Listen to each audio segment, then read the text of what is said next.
Hello जी dear students, कैसे हैं आप सब। तो आशा करते हैं आप सब अच्छे होंगे और अच्छे से पढ़ाई कर रहे होंगे, क्योंकि एग्जाम टाइम आपके चल रहे हैं। तो बच्चों, जैसा कि टाइटल देख करके आप समझ गए होंगे, इस समय हम आपको फिजिक्स, केमिस्ट्री और बायोलॉजी के जो भी महत्वपूर्ण प्रश्न हैं और आपके एग्जाम्स में आने वाले हैं, उनकी श्रृंखला लेकर के आए, उनके बारे में चर्चा करने आए। तो स्टार्ट करने के पहले आपको 2 लाइन से मोटिवेट करेंगे बच्चों कि काम करो ऐसा कि पहचान बन जाए, काम करो ऐसा कि पहचान बन जाए, हर कदम ऐसा चलो कि निशान बन जाए, हर कदम ऐसा चलो कि निशान बन जाए। यहाँ जिंदगी तो सभी जी लेते हैं, यहाँ जिंदगी तो सभी जी लेते हैं, जिंदगी जियो ऐसे कि मिसाल बन जाए, जिंदगी जियो ऐसे कि मिसाल बन जाए। इन्हीं मोटिवेशनल लाइंस के साथ में हम शुरुआत करते हैं बच्चों फिजिक्स की। और फिजिक्स में बच्चों ध्यान दीजिए, भौतिक विज्ञान इसको आप बोल रहे हैं, इसको फिजिक्स बोल रहे हैं बच्चों। तो फिजिक्स में आपका क्या क्या इंपॉर्टेंट है एग्जाम पॉइंट ऑफ व्यू से। तो बच्चों, जैसे कि हम चैप्टर स्टार्ट करते हैं फिजिक्स का, भौतिक विज्ञान यानी कि विज्ञान की वह शाखा जिसके अंतर्गत हम द्रव्य और ऊर्जा के बीच होने वाली क्रियाओं का अध्ययन करते हैं। तो बच्चों, फिजिक्स में आपका चैप्टर स्टार्ट होता है प्रकाश से, लाइट से। और लाइट से आपको काफी ज्यादा क्वेश्चंस मिलते हैं, बहुत ही न्यूमेरिकल आते हैं बच्चों। लाइट पे अगर हम चर्चा करें तो सबसे पहले पूछेगा कि प्रकाश के परावर्तन से आप क्या समझते हैं, प्रकाश के परावर्तन से आप क्या समझते हैं। तो बच्चों ध्यान दीजिए कि जब प्रकाश किसी पालिशदार तल पर गिरता है, जब प्रकाश किसी पालिशदार तल पर गिरता है तो उसका अधिकांश भाग उसी माध्यम में वापस लौट जाता है। कहां लौट जाता है? वापस लौट जाता है। तो इस घटना को प्रकाश का परावर्तन कहते हैं। ये आने वाली किरण को बच्चों आपतित किरण कहते हैं, और जो बनने वाला कोण है इसको बोलते हैं आपतन कोण। और परावर्तित होकर टकराने के बाद जो वापस जाता है इसको बोलते हैं परावर्तित कोण, और बनने वाला कोण क्या है? परावर्तन कोण। और जो ये परपेंडिकुलर है इस आपतन बिंदु पर, इसको बोलते हैं अभिलंब यानी कि नॉर्मल बोलते हैं।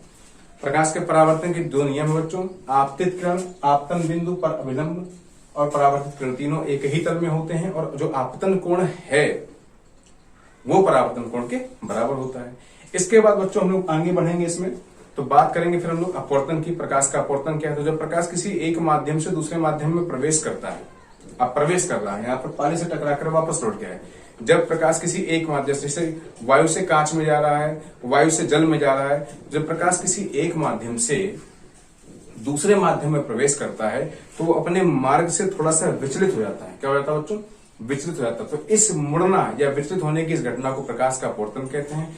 इसके भी 2 नियम है बच्चों। इसमें एक स्नेल का नियम आपसे पूछा जाता है एग्जाम में। क्या पूछा जाता है? स्नेल का नियम क्या है? तो बच्चों देखिए, स्नेल का आपका नियम क्या है? स्नेल ये कहते हैं कि आपतन कोण की ज्यात, आपतन कोण की ज्यात और परावर्तन कोण की ज्यात का अनुपात सदैव नियत रहता है। उस अनुपात को हम लोग एन नाम देते हैं, अपवर्तनांक एन से रिप्रेजेंट करते हैं, जो कि पेपर में आने वाला है। तो क्या क्या बच्चों आएगा देखिए इस चैप्टर से। प्रकाश के परावर्तन से आप क्या समझते हैं? प्रकाश के परावर्तन के कितने नियम है? 2 नियम है, उनको लिखना है। प्रकाश के अपवर्तन से आप क्या समझते हैं? प्रकाश के अपवर्तन के कितने नियम है? 2 नियम, इनको आपको लिखना है। इसके बाद बच्चों हम लोग आगे बढ़ते हैं। तो आपसे पूछा जाएगा प्रतिबिंब क्या है बच्चों, आभासी प्रतिबिंब या वास्तविक प्रतिबिंब। तो जब बिंदु वस्तु से चलने वाली किरणें आभासी रूप से किसी वस्तु पर मिलती दिखाई देती हैं किसी पॉइंट पर, तो उसको बोलते हैं आभासी किरण। और जो वास्तविक है, जब वास्तव में मिलती हुई नजर आती है, प्रतीत होती है, तो उसको बोलते हैं वास्तविक। यहाँ पर बच्चों स्टार्ट कर लेंगे दर्पण को हम लोग, इसको मिरर को। तो दर्पण क्या होता है बच्चों? कांच का एक खोखला गोला होता है जिसको हम लोग बीच से काट देते हैं तो दर्पण निर्माण होता है। इसके एक साइड चिकना होता है और एक साइड में पॉलिश कर दी जाती है रेड ऑक्साइड की। तो बच्चों यहाँ पर 2 प्रकार के दर्पण आपके सिलेबस में दिए गए हैं। एक है आपका अवतल दर्पण और एक है आपका बच्चों उत्तल दर्पण, यानी कि कॉनकेव और कॉन्वेक्स मिरर बच्चों आपका है। इससे बच्चों प्रतिबिंब का निर्माण पूछा जाता है। ये सभी प्रश्न और इनकी लिंक आपको डिस्क्रिप्शन में दे दी गई हैं, आप डिस्क्रिप्शन में देख सकते हैं या ऊपर आई बटन पे क्लिक करके साइंस युग के चैनल पर आप इसको पा सकते हैं बच्चों। तो बच्चों देखिए, उत्तल दर्पण और अवतल दर्पण से, जैसे कि उत्तल दर्पण अवतल दर्पण की और उत्तल दर्पण की, अवतल दर्पण की और उत्तल दर्पण की। तो जो अवतल दर्पण है बच्चों, वही लेंस में आपके उत्तल लेंस के इक्वल हो जाएगा। किसके इक्वल हो जाएगा? उत्तल लेंस के। तो अवतल दर्पण और उत्तल दर्पण से बनने वाले प्रतिबिंबों के बारे में आपको अपने फेयर कॉपी से या जो डिस्क्रिप्शन में लिंक दी उससे समझ लेना है, और उनके प्रतिबिंब निर्माण को आसानी से समझ लेना है बच्चों।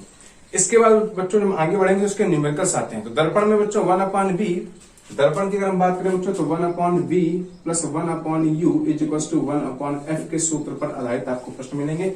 और ऐसे सैकड़ों प्रश्न जो पेपर में आ रहे हैं विगत वर्षों से, मैंने आपको लिंक में दे रखे हैं डिस्क्रिप्शन में, आप जाकर के बस उस पर क्लिक करें और आपका दर्पण के प्रश्न सारे हो जाएंगे, दर्पण के संबंधित सभी परिभाषाएं हो जाएंगी। अब आप बढ़ेंगे लेंस की तरफ।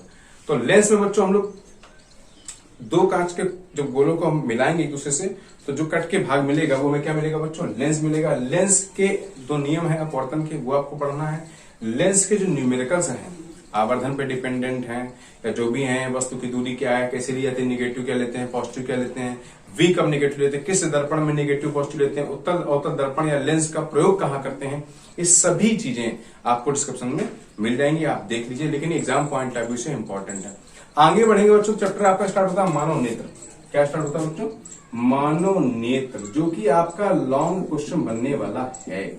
मानव नेत्र, ह्यूमन आई से आप क्या समझते हैं, इसके मुख्य भाग कौन से हैं, मानव नेत्र से आप क्या समझते हैं, और मानव नेत्र के जो मुख्य भाग हैं उनके बारे में चर्चा बच्चों। आपका रेटिना है, आइरिस है, काचावदव है, पुतली है, जली द्रव है, ये सारे हेडिंग्स आपको प्रॉपर पढ़ने हैं। इसके बाद आंख में होने वाले दोष, यानी कि जो आपका मायोपिया है, हाइपर मायोपिया है, निकट दृष्टि दोष है या दूर दृष्टि दोष है। निकट दृष्टि बच्चों क्या है कि जब वस्तु निकट की तो हमें को दिख रही है, आंख में होने वाला वही दोष जिसमें निकट की वस्तु हमें स्पष्ट रूप से दिखती है परंतु दूर की वस्तुएं हमें नहीं दिखती। दूर का मतलब है जो स्पष्ट दृष्टि की न्यूनतम दूरी 25 सेंटीमीटर, इससे दूर की बात करी जा रही है बच्चों। तो यहाँ पर बच्चों इस दोष का कारण क्या है कि हमारा जो फोकस दूरी वो कम हो जाती है। फोकस दूरी क्या होती है, कम हो जाती है, और गोलक का व्यास जो बढ़ जाता है उसकी वक्रता त्रिज्या बढ़ जाती है बच्चों, ये ध्यान रखना है। इसके लिए हमें अवतल लेंस, उचित फोकस दूरी का अवतल लेंस, उपयुक्त क्षमता का अवतल लेंस प्रयोग करते हैं। इसी प्रकार से दूरदर्शी दोष है। इसके बाद बच्चों आपका आएगा वर्णंधता, जरा दूरदर्शिता, ये सारी हेडिंग बच्चों आपको पढ़नी है इस चैप्टर में, क्योंकि मानव नेत्र से आपका लॉन्ग क्वेश्चन आता है। दर्पण की फोकस दूरी और वक्रता त्रिज्या या लेंस की फोकस दूरी वक्रता त्रिज्या में क्या रिलेशन है, ये भी आपको पूछा जाता है, ये आपको बताना होता है बच्चों। इसके बाद जो बच्चों हम आगे बढ़ जाते हैं तो आपका करंट का टॉपिक स्टार्ट होता है। देखिए सबसे ज्यादा न्यूमेरिकल आपको मिलेगा जो फिजिक्स में, वो या आपका दर्पण और लेंस से मिलेगा, जो आपके लॉन्ग क्वेश्चंस मिलते हैं यहाँ पर। इसके बाद पहुंचेंगे धारा में बच्चों हम लोग। तो धारा का जो पहला चैप्टर आपका है, धारा से आप क्या समझते हैं, तो आवेश प्रवाह की जो दर है, आवेश प्रवाह की जो दर है उसी को हम लोग क्या बोलते हैं बच्चों, धारा बोलते हैं। धारा का मात्रक क्या है, आवेश क्यू है और समय क्या है, डी है। इसका मात्रक क्या, और एक संबंध ये पूछते हैं कि इलेक्ट्रॉनों की संख्या और आवेश में संबंध क्या है, क्यू बराबर एन इंटू ई। अक्सर एक क्वेश्चन आता है कि एक इलेक्ट्रॉन में एक कूलम आवेश में इलेक्ट्रॉनों की संख्या ज्ञात करें। ये न्यूमेरिकल काफी ज्यादा एग्जाम में पूछा जाता है, ये लिंक में आपको दिया गया है, आप देख लीजिए इसको। और धारा के जितने भी इंपॉर्टेंट सवाल हैं इस चैप्टर के, चाहे वो प्रतिरोध से संबंधित हो, श्रेणी क्रम हो प्रतिरोधों का श्रेणी क्रम का व्यंजक क्या होगा, R equals to R1 plus R2 plus R3 and so on. समांतर क्रम का बच्चों क्या होगा, 1/R equals to 1/R1 plus 1/ ऐसे करके मिल जाएगा बच्चों। सामर्थ्य क्या है, सामर्थ्य क्या, P बराबर W/T। इसका मात्रक क्या है, 1 किलोवाट घंटा से आप क्या समझते हैं, काफी ज्यादा एग्जाम में पूछा जाता है। तो 1 किलोवाट घंटा या 1 यूनिट व्यय वैद्युत ऊर्जा की वह मात्रा है जो किसी परिपथ में 1 घंटे में व्यय होती है, जबकि उस परिपथ की सामर्थ्य 1 किलोवाट हो। तो 1 किलोवाट घंटे में आपसे पूछते हैं कि कितने जूल होते हैं, तो 1 किलोवाट घंटे में 3.6 इंटू 10⁻6 जूल होते हैं। ऐसे आपसे 1 इलेक्ट्रॉन वोल्ट की परिभाषा पूछता है। एक इलेक्ट्रॉन, देखिए बच्चों, 1 इलेक्ट्रॉन वोल्ट की डेफिनेशन पेपर में पूछी थी कि एक इलेक्ट्रॉन को किसी परिपथ में 1 इलेक्ट्रॉन को एक बिंदु से दूसरे बिंदु तक ले जाने में जो हमें कार्य करना पड़ता है, लेकिन उस परिपथ की जो वोल्टेज विभवांतर कितना हो, 1 वोल्ट हो। 1 इलेक्ट्रॉन वोल्ट में बच्चों क्या होता है, देखिए 1.6 इंटू 10⁻⁻19 क्या रहेगा, जूल रहेगा। 1 इलेक्ट्रॉन वोल्ट क्या होता है, 1.6 इंटू 10 और 1.6 इंटू 10⁻। धारा में आपका श्रेणी क्रम समांतर क्रम का व्यंजक तैयार कर लीजिए, ये पेपर में आ जाएगा कि श्रेणी क्रम में प्रतिरोधों को जोड़ते हैं तो किस प्रकार से जोड़ते हैं, उसका तुल्य प्रतिरोध ज्ञात करने का डेरिवेशन या इसका व्यंजक ज्ञात करें। समांतर क्रम में पूछेगा। फिर आता है क्वेश्चन बच्चों, ओम का नियम क्या है। तो ओम का नियम क्या है, यदि किसी चालक की भौतिक अवस्था न बदले, ये सारे वीडियोस बना रखे हैं पहले से, आप देख लीजिए, लिंक में पड़े हुए हैं, कि यदि किसी चालक की भौतिक अवस्था, लंबाई, चौड़ाई, ताप, आयतन न बदले तो चालक में बहने वाली धारा और चालक के सिरों पर उत्पन्न विभवांतर डायरेक्टली प्रोपोर्शनल होता है, यानी कि V प्रोपोर्शनल टू I। यानी ओम के नियम में जो विभवांतर है बच्चों वो अनुपाती है धारा के, और यहाँ से जब हटाएंगे इसको तो बच्चों के नियतांक जुड़ता है, इसको R बोलते हैं, इसी को प्रतिरोध बोलते हैं। तो ओम का नियम किस पर आधारित है, प्रतिरोध पर। किस पर आधारित है, प्रतिरोध। इसके बाद बच्चों यहाँ पर एक सवाल आता है कि चालक तार की लंबाई L और क्षेत्रफल ए या मोटाई ये, इसको खींच के दुगना कर दे तो नया प्रतिरोध कितने गुना हो जाएगा। ये सवाल बहुत ज्यादा एग्जाम में पूछे जाते हैं और इसके बहुत सारे क्वेश्चंस के वीडियो आपको डिस्क्रिप्शन में मिल जाएंगे या ऊपर आई बटन पे क्लिक करके आप पा सकते हैं साइंस यूके इस चैनल पर। इसके बाद बच्चों धारा के मोस्टली न्यूमेरिकल सामर्थ्य 1 किलोवाट घंटा, अश्वशक्ति, सामर्थ्य और हीट के सभी न्यूमेरिकल आपको मिल जाएंगे बच्चों यहाँ पर। ये आपको पढ़ने हैं और प्रॉपर तरीके से आपको नोट्स बना के इनको तैयार करना है। इसमें आपको रिवाइज करना है, जो कि पढ़ आप चुके हैं अच्छे तरीके से, सिर्फ रिवाइज करना है और बेहतर तरीके से। एक पेशेंस अगर आपके साथ है, जो आपके हथियार है एग्जाम टाइम पे, आपका धैर्य और आपका सेल्फ कॉन्फिडेंस, अगर ये लूज नहीं होता है तो आप निश्चित तौर पर बेहतर से बेहतर अपनी कॉपी को लिख करके आएंगे और बेहतर से बेहतर रिजल्ट भी आप पाएंगे, ऐसी मैं आपसे आशा करता हूँ, उम्मीद करता हूँ। इसके बाद बच्चों हम लोग आगे बढ़ जाएंगे तो चुंबकीय क्षेत्र के प्रभाव पर पहुंच जाएंगे कि चुंबक क्या है, चुंबकीय क्षेत्र क्या है और चुंबकीय बल रेखाएं क्या है। बच्चों एग्जाम में पूछे चुंबकीय बल रेखाओं से आप क्या समझते हैं। ये रेखाएं उत्तरी ध्रुव से निकलती हैं और वक्र बनाती हुई दक्षिणी ध्रुव में प्रवेश करती है। आपके पास प्रॉपर नोट्स हैं इन सब चीजों के, आप इनको रिवाइज करेंगे। फ्लेमिंग के नियम बच्चों एग्जाम में पूछेंगे, फ्लेमिंग के बाएं हाथ का नियम क्या है। फ्लेमिंग के बाएं हाथ के नियम के अनुसार यदि हम अपने बाएं हाथ की अंगूठे के पास वाली दोनों उंगलियों को इस प्रकार फैलाएं कि एक दूसरे पर कैसी रहे, परपेंडिकुलर रहे, लंबवत रहे, तो अंगूठा चालक पर लगने वाले बल की दिशा को, तर्जनी को बोलते हैं इंडेक्स फिंगर, चुंबकीय क्षेत्र की दिशा को, और जो मिडिल फिंगर है वो धारा की दिशा को प्रदर्शित करती है। तो फ्लेमिंग के बाएं हाथ का नियम, फ्लेमिंग के दाएं हाथ का नियम आपको पढ़ना है। इसमें आपका बायोसेवर्ट का नियम आ जाएगा, उसके न्यूमेरिकल्स आ जाएंगे। अब बच्चों देखिए यहाँ पर सबसे ज्यादा न्यूमेरिकल पूछा जाता है इन सूत्रों पर कि F is equal to I B L sine theta, ये लॉन्ग में मिलने वाला है बच्चों आपको 6 नंबर में, और F is equal to Q V B sine theta इससे। और किलोवाट घंटे मैंने बताया था कि आपके घर में इतने वाट का पंखा लगा हुआ है, इतने वाट का ये चल रहा है वो चल रहा है, तो 31 दिन में या 1 महीने में कुल कितनी ऊर्जा देय होगी। तो वो जो सूत्र है व्यय वैद्युत ऊर्जा या यूनिटों की संख्या बराबर वाट गुणा घंटे गुणा दिन बटे 1000, उस पर आधारित प्रश्न आपको मिलने हैं और लॉन्ग क्वेश्चन आपके यहीं से बनते हैं।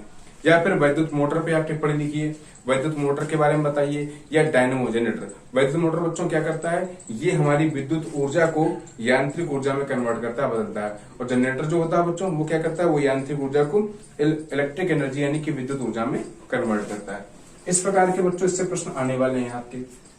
न्यूमेरिकल्स जो कि सबसे ज्यादा मात्रा में पूछे जाते हैं, सभी की लिंक, सभी के वीडियोस डिस्क्रिप्शन में दिए गए हैं बच्चों। आप आसानी से डिस्क्रिप्शन में जाकर के उसको क्लिक करके उसके सारे वीडियो प्रॉपर नोट्स आप पा सकते हो। बेहतर तरीके से समय आप प्रैक्टिस करके कम से कम एक कॉपी को फुल कर लीजिए, लगा करके प्रैक्टिस करके, क्योंकि प्रैक्टिस मेक्स मैन परफेक्ट, अभ्यास से ही पूरा होता है। और विद्या जो आपकी वो योग से बढ़ने वाली है, अभ्यास से बढ़ने वाली है बच्चों, इसके प्रैक्टिस कर लीजिए। जो फिजिक्स का जो भी पार्ट है बच्चों, यहाँ पर आप बेहतर तैयार कर सकते हैं, और केमिस्ट्री का पार्ट आपको सेकेंड पार्ट में मिलेगा। Thank you so much. Hello बच्चों, कैसे हैं आप सब। तो बच्चों देखिए फिजिक्स के पार्ट में इस समय हम लोग क्या कर रहे हैं, जो बोर्ड एग्जाम में हैं उन पर बच्चों हम लोग चर्चा कर रहे हैं। फिजिक्स की चर्चा हम लोग कर चुके थे, आज बात करने वाले हैं हम लोग केमिस्ट्री यानी कि रसायन विज्ञान पर। रसायन विज्ञान का टॉपिक क्या है, इस बारे में क्या क्या पूछना है, एग्जाम्स में क्या क्या आने वाला है। बच्चों केमिस्ट्री में देखिए सबसे पहला आपका चैप्टर का नाम है अम्ल व क्षारक। क्या नाम है बच्चों, अम्ल व क्षारक की बात करते हैं, यानी कि बेसिड और बात करेंगे बच्चों एसिड और बेस और साल्ट पे। तो बच्चों अम्ल क्या है, अम्ल क्या है, पेपर में अगर सिंपल पूछेगा अम्ल क्या है तो आप क्या लिखेंगे, अम्ल स्वाद में खट्टे होते हैं और अम्ल वे पदार्थ हैं जो नीले लिटमस पेपर को लाल कर देते हैं। लिटमस पेपर बच्चों एक कागज होता है, लिटमस पेपर एक कागज होता है जो लाइकेन नाम के पौधे से प्राप्त किया जाता है। तो अम्ल क्या है, अगर सिंपल डेफिनेशन पूछेगा, अम्ल वे पदार्थ हैं जो जल में घुल करके जो नीले लिटमस पेपर को लाल कर देते हैं। और क्षार क्या है, क्षार वे पदार्थ हैं जो लाल लिटमस पेपर को नीले कर देते हैं, नीला कर देते हैं। लेकिन अगर बच्चों आपसे पूछेगा कि इसकी आधुनिक डेफिनेशन क्या है, मॉडर्न डेफिनेशन क्या है आर्हीनियस के अनुसार, तो अम्ल वे पदार्थ हैं जो जलीय विलयन में घुल करके हाइड्रोजन के धनायन देते हैं। बच्चों ये प्रॉपर नोट्स आपको डिस्क्रिप्शन लिंक में मिल जाएंगे, आपको नोट करने की आवश्यकता नहीं, आप सिर्फ देख लीजिए, समझ लीजिए कि क्या क्या इंपॉर्टेंट है और क्या क्या आपके एग्जाम में आने वाला है। मैं उन्हीं प्रश्नों को आपको बता रहा हूं जो विगत वर्षों से एग्जाम में आ रहे हैं और जो आपके एग्जाम में आएंगे, जो अपकमिंग आपका एग्जाम लगा हुआ है उसमें आने वाले हैं। तो अम्ल क्षार की परिभाषा तैयार कर लीजिए। अम्ल में आपका HCl है, H2SO4 है, HNO3 है, CH3COOH है। इस प्रकार से आप क्षार पढ़ लीजिए, KOH है, NaOH है, इनको पढ़ लीजिए। अम्ल और क्षार के बाद बच्चों पूछेगा कि अम्ल और क्षार की क्रिया से क्या बनता है, तो अम्ल और क्षार की क्रिया से बनता है लवण। क्या बनता है, लवण। जैसे कि हम लोग क्रिया कराते हैं बच्चों, देखिए अम्ल की बात करते हैं तो HCl को उठा लेते हैं, और क्षार की बात करते हैं तो NaOH को उठा लेते हैं। तो क्रिया कराने में क्या बनता है बच्चों, नमक का निर्माण होता है, और नमक क्या लवण है। और बच्चों पूछते हैं कि इस अभिक्रिया को क्या कहा जाता है, यानी कि अम्ल और क्षार की क्रिया जो होती है, इस अभिक्रिया को क्या नाम देते हैं, इसको नाम देते हैं उदासीनीकरण अभिक्रिया। क्या कहते हैं, उदासीनीकरण अभिक्रिया। तो अम्ल और क्षार पढ़ने के बाद बच्चों हम लोग बात करेंगे यहाँ पर पीएच मान की। किसकी बात करेंगे, पीएच मान की। तो बच्चों ध्यान रखिए कि पीएच मान क्या है कि हाइड्रोजन आयन सांद्रण के ऋणात्मक लघुगणक को, हाइड्रोजन आयन सांद्रण के ऋणात्मक लघुगणक को पीएच मान कहते हैं। इसको हम ऐसे भी लिख सकते हैं 10 की power minus pH equals to H+। इसके परिभाषा, इसके न्यूमेरिकल और पीएच मान बहुत पूछे जाते हैं एग्जाम में। न्यूमेरिकल्स के जितने भी प्रश्न 15 से 20 मैंने आपको डिस्क्रिप्शन में दे रखे हैं, आप उनको देख करके प्रॉपर तरीके से आप नोट्स बना लीजिए और ज्यादा से ज्यादा मात्रा में आप इसका रिवीजन कर लीजिए बच्चों। तो पीएच मान के बाद बच्चों आपसे सूचक पूछा था, इंडिकेटर्स क्या है। तो जो हमें अम्ल और क्षार की सूचना देते हैं उसको बोलते हैं सूचक। इसमें आपका फेनैक्टोलीन है, इसमें आपका लिटमस पेपर है, इसमें आपका हल्दी आ जाएगा, इसमें आपका मेथिल ऑरेंज आ जाएगा। अब फेनैक्टोलीन क्या है, अम्लीय बिंदु में कोई रंग नहीं देगा, क्षारीय बिंदु में क्या देगा, गुलाबी देगा। ठीक है, हल्दी का क्या है, अम्लीय बिंदु में कोई रंग नहीं देगा और क्षारीय बिंदु में क्या देगा, ब्राउन देगा, भूरा लाल देगा आपको।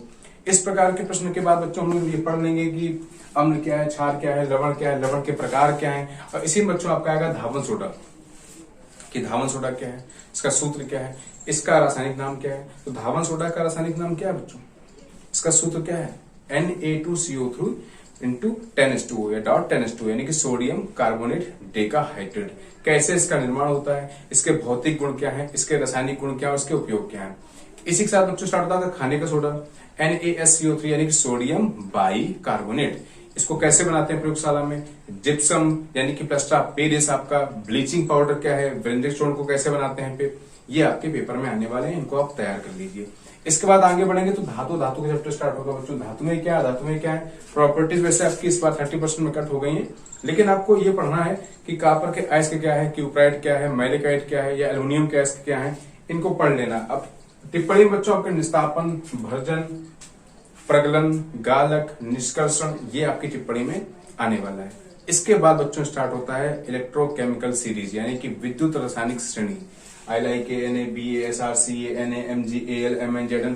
ये आपको बच्चों याद कर लेनी, चूंकि आपको 2 रिएक्शन दी जाती हैं और ये पूछा जाता है कि निम्न में से कौन सी अभिक्रिया संभव है और क्यों। तो आप बता देंगे कि रासायनिक श्रेणी में ये इसके ऊपर स्थित है, और रासायनिक श्रेणी से हमें ये ज्ञात है कि ऊपर रखी धातु में नीचे रखी धातुओं से अधिक क्रियाशील है, और अधिक क्रियाशील धातु उसको उसके लवण विलयन से विस्थापित कर देती है। अब ये करने के बाद बच्चों आपका रासायनिक, जब पहला चैप्टर था रासायनिक अभिक्रिया का, तो उसमें बच्चों आपका रासायनिक समीकरण को संतुलित करना पूछा जाता है कि बैलेंस कैसे करेंगे। उसमें योगात्मक अभिक्रिया, जिसको संकलन अभिक्रिया, आक्सीकरण, अपचयन, उपचयन, रेडॉक्स अभिक्रिया, ये भी बहुत एग्जाम में पूछा जाता है। आपका प्रॉपर नोट्स आपको डिस्क्रिप्शन लिंक में मिल जाएंगे, जो आप वहां से आप पा सकते हैं। इसके बाद बच्चों हम लोग पहुंच जाएंगे कहां पर, इसके जो बाद के चैप्टर हैं, जैसे कि हाइड्रोकार्बन है और कार्बन है। तो हाइड्रोकार्बन की टिप्पणी बच्चों आपके एग्जाम्स में अक्सर पूछी आ रही है, संतृप्त हाइड्रोकार्बन क्या है। तो जिन हाइड्रोकार्बनों में कार्बन और कार्बन के मध्य में सिंगल बॉन्ड यानी कि एकल बंध पाया जाता है, वो सभी संतृप्त हाइड्रोकार्बन है। उसमें आपके एल्केन परिवार के जितने सदस्य हैं, एल्केन जो आपका परिवार है बच्चों, एल्केन का सामान्य सूत्र बच्चों क्या है, CnH2n+2।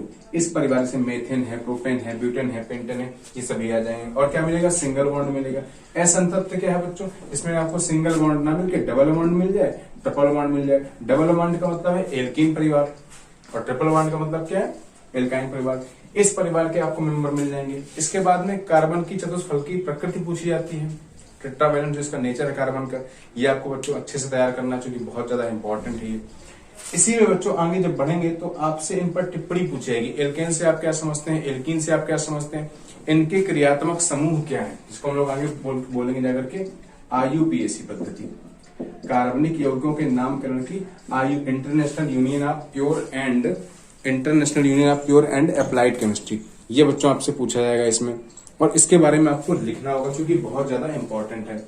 अब IUPAC पद्धति में आपको ऐसे कि R single bond OH alcohol का, R single bond CHO aldehyde का, R single bond O single bond R ether का, R single bond CO single bond R ketone का, R सिंगल बॉन्ड COOH ये क्या है, कार्बोक्सिल तुम्लका। तो ये बच्चों आपको पढ़ने हैं, ये बहुत इंपॉर्टेंट है और इनसे आईयूपीएसी पद्धति में आईयूपीएसी नाम लिखने के लिए आता है, जो कि आपको डिस्क्रिप्शन लिंक में दिया गया है, वहां से आप इसको प्राप्त कर सकते हैं आसानी से और प्रॉपर इसके नोट्स बना सकते हैं। इसके बाद बच्चों एथिल एल्कोहल,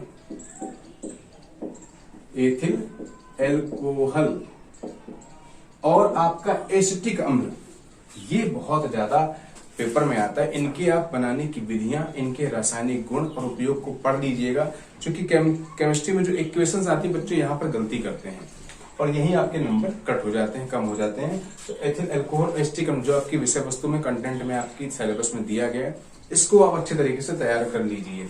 इसके बाद बच्चों लोग आगे जब बढ़ेंगे तो हमको मिलेगा यहाँ पर साबुन से आप क्या समझते हैं, साबुन क्या होता है, कि साबुन का सूत्र लिखिए, किसी भी साबुन का आपसे सूत्र पूछ सकते हैं, C17H35COONA, यानी कि पोटेशियम या सोडियम लवण साबुन कहलाते हैं। और डिटर्जेंट पे टिप्पणी पूछेगा। अब साबुन में बच्चों आपसे पूछेगा मृदु साबुन क्या है, कठोर साबुन क्या है। मिसल पे टिप्पणी आती है, लॉन्ग क्वेश्चन, मिसल क्या है, साबुन की स्वाच्छिक कारक, साबुन की निर्मलीकरण क्रिया या मिसल पे टिप्पणी लिखिए। प्रॉपर नोट्स आपको हैं, आप इसको तैयार कर लीजिए, बहुत ज्यादा इंपॉर्टेंट है। इसके बाद बच्चों लोग आगे बढ़ेंगे तो आपको मिलेगा मेंडलीफ। क्या मिलेगा, मेंडलीफ। मेंडलीफ की मूल आवर्त सारणी और मूल आवर्त नियम क्या है। तो मेंडलीफ का मूल आवर्त नियम बच्चों क्या है, तत्वों के भौतिक तथा रासायनिक गुण उनके परमाणु भारों के आवर्ती फलन होते हैं। आवर्ती फलन का मतलब क्या है कि एक पूरा पीरियड करने के बाद जब दोबारा वो उसी लाइन में आएगा, उसी रो या कॉलम में आएगा, तो उनके गुणों की क्या होगी, पुनरावृत्ति होगी। तो आधुनिक आवर्त नियम भी पूछते हैं, वो परमाणु क्रमांक पर डिपेंडेंट होता है। अब इसमें ब्लॉक है आपके SP, DF। आवर्तों की विशेषताएं क्या है, मतलब कि आवर्त में बाएं से दाएं जाने पर ये सभी चार्ट और सभी वीडियो आपको लिंक में मिल जाएंगे। इसमें न्यूमेरिकल बच्चे पूछा थे, एक तत्व का परमाणु क्रमांक कितना है, आवर्त सारणी में इसकी स्थिति को स्पष्ट करिए कि किस आवर्त में है, किस समूह में है, कितनी इसकी वैलेंसी है, इसके गुण क्या है, इसकी वितरणात्मकता से क्या प्रभाव पड़ता है, ये बच्चों पूछ जाएंगे आपसे। और ये सभी बहुत ज्यादा इंपॉर्टेंट है केमिस्ट्री में, बहुत ज्यादा इंपॉर्टेंट मिल जाएंगे बच्चों की। तत्वों का आवर्ती वर्गीकरण के साथ साथ में धातुकर्म है, धातुकर्म में आपका निस्तापन, प्रगलन, भर्जन, और इसमें ये सब आपको मिलेगा केमिस्ट्री के अंतर्गत जाकर के। तो बच्चों इसके प्रॉपर तरीके से आप लिंक मिल जाएगी आपको डिस्क्रिप्शन में, वहां से देख करके इनके प्रॉपर नोट्स बनाए।